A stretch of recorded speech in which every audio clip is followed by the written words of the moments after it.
Vaccination पर प्रधानमंत्री नरेंद्र मोदी की मुख्यमंत्रियों से बातचीत शुरू हो गई है। वो अहम बैठक जिसकी हम लगातार बात कर रहे हैं वो शुरू हो गई है। वैक्सीनेशन पर पीएम मोदी की ये बैठक है जो देश के सभी मुख्यमंत्रियों के साथ, केंद्र शासित प्रदेश के मुख्यमंत्रियों के साथ होगी। ये तस्वीरें भी आप देख रहे हैं। गृह मंत्री अमित शाह भी मौजूद हैं इस बैठक में। प्रधानमंत्री नरेंद्र मोदी और सभी मुख्यमंत्री इसमें शिरकत कर रहे हैं। अमोद हमारे साथ और ज्यादा जानकारी के लिए मौजूद हैं। अमोद, बैठक की शुरुआत हो गई है। हम देख सकते हैं गृह मंत्री अमित शाह, प्रधानमंत्री नरेंद्र मोदी और सभी मुख्यमंत्रियों को। बिल्कुल बिल्कुल। सबसे पहले बैठक की शुरुआत में ही जो गृह मंत्री हैं अमित शाह, उन्होंने मुख्यमंत्रियों की इस बैठक को शुरू किया और उनका भाषण हुआ। उन्होंने कहा कि ये एक ऐसा मसला है कि इसमें सबको मिलजुल कर काम करना है। ये कोविड-19 का जो पेंडेमिक है, इसको हम सब मिलकर एक साथ अगर लड़े हैं, अब तक यहाँ तक आए हैं और आगे भी इस पे हम विजय प्राप्त करेंगे। तो एक तरह से सारे मुख्यमंत्रियों को एक प्लैंक पे काम करने की उन्होंने आज उन्होंने रिक्वेस्ट किया है।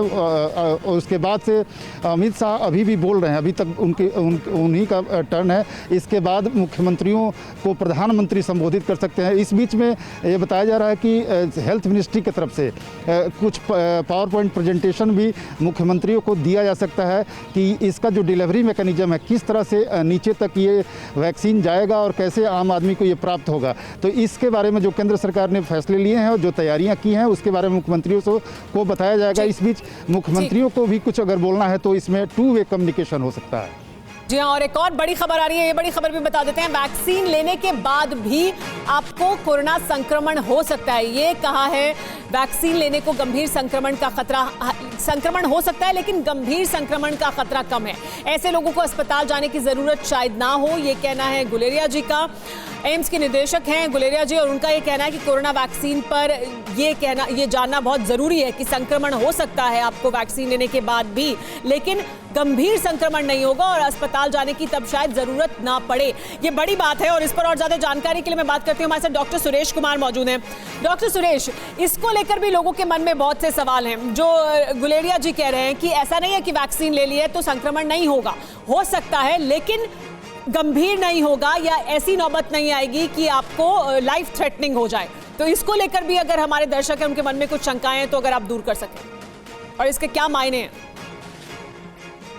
जी हाँ, ऐसा देखा गया है कि जब वायरस इवोल्व होता है, नेचुरल जब कोर्स होता है, तो वायरल डायनेमिक्स में ऐसे चेंजेस आते हैं वायरस की जो बनावट है उसमें।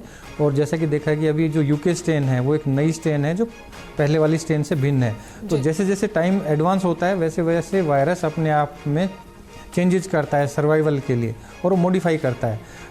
तो जैसे कि डॉक्टर गुलेरिया ने कहा कि ये संभव है कि आगे जाके कुछ लोगों को even after vaccination mild infection हो सकता है, पर वो बहुत कम चांसेस हैं। 1000 में 1 को ऐसा होता है।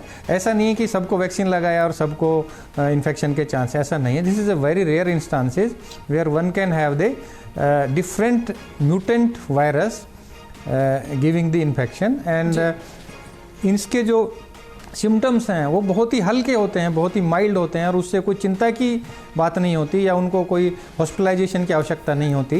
तो इससे डरने के लिए जरूरत नहीं है कि डॉक्टर सुरेश, फिर क्या हम ये कह सकते हैं कि देश में तो वो बहुत हल्का होता है? क्या ये कहा जा सकता है कि देश में जब बड़ी संख्या में लोगों को वैक्सीन लग जाएगी कोरोना की, तो क्या हम ये वो दिन भी उम्मीद कर सकते हैं आएगा कि जब कोरोना भी एक आम फ्लू की तरह हो जाएगा या एक वायरल इन्फेक्शन की तरह हो जाएगा? निश्चित तौर पर, डेफिनेटली, निश्चित तौर पर। अभी आपने देखा होगा कि जो संक्रमण की दर है वो भी काफ़ी कम हो गई है दिल्ली में। दिल्ली सरकार ने बहुत अच्छा प्रयास किया है और काम किया है और आपने देखा होगा कि 500 से कम लोग आ रहे हैं। वैसे भी नेचुरल कोर्स में जो नई इन्फेक्शन है उसकी दर कम हो जाती है और एक इम्यूनिटी कम्युनिटी में बन जाती है। और वैक्सीन देने के बाद और ज़्यादा, यदि हमारे 60 से 70% आबादी वैक्सीनेट हो जाती है या उसको नेचुरल, इससे ज्यादा खुश करने वाली या एंटीबॉडी डेवलप हो जाती है, तसल्ली देने वाली खबर नहीं हो सकती है कि एक दिन वो भी आएगा। उस दिन की उम्मीद शायद पूरा देश इस वक्त कर रहा है, बल्कि पूरी दुनिया ये कर रही है।